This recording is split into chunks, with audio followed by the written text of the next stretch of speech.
Ciao a tutti e benvenuti nel mio canale. In questo video tutorial vi descriverò come realizzare una calda e morbida cuccia in pile. Ma vediamo ora di che cosa abbiamo bisogno per realizzare questo progetto.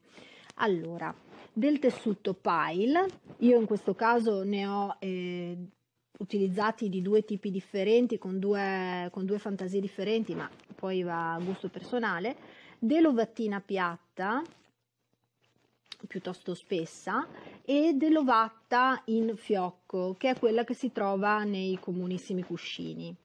Innanzitutto però vi spiego il motivo della scelta di questo tipo di tessuto piuttosto che altri.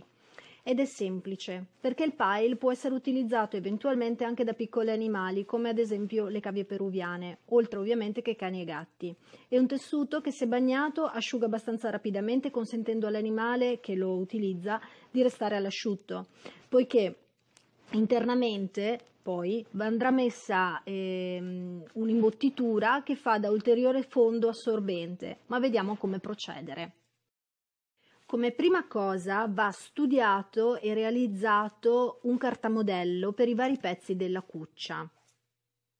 Una volta disegnati e successivamente ritagliati, andranno posizionati sopra il tessuto di pile e con un gessetto andremo a riprendere i vari lati per dare la forma al nostro progetto. Come dicevo, una volta trasportato il cartamodello sul tessuto, andremo a ritagliare anche il tessuto e ci ritroveremo in questa situazione qui, con i vari pezzi del cartamodello già ritagliati. Questo è il fondo della cuccia con lo strato assorbente sul fondo, tessuto di pile, in questo caso l'ho scelto con motivo maculato militare, e poi l'altro tessuto di pile che fungerà da fondo. Ovviamente i due tessuti di pile andranno sovrapposti dritto su dritto, perché poi andrà rivoltato il lavoro e quindi l'imbottitura ovviamente dovrà stare all'interno. Per quanto concerne i lati, abbiamo due lati lunghi, uno per il retro, che è questo qui, e uno frontale con la scanalatura. Poi i due lati corti.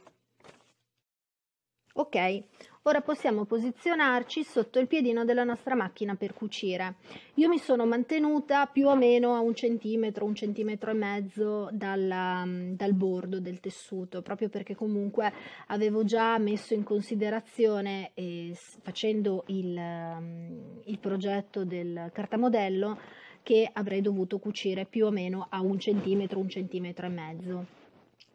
Ora andrò a fare i primi punti avanti e alcuni punti indietro per fermare il lavoro e fare in modo che la cucitura risulti più salda. Ovviamente poi la stessa identica cosa andrà fatta alla fine della cucitura, proprio per dare la stessa identica stabilità e forza alla cucitura stessa, quindi così e così. Eccoci. Dopo aver cucito, imbottito e assemblato ogni singolo pezzo, questo è il progetto finito.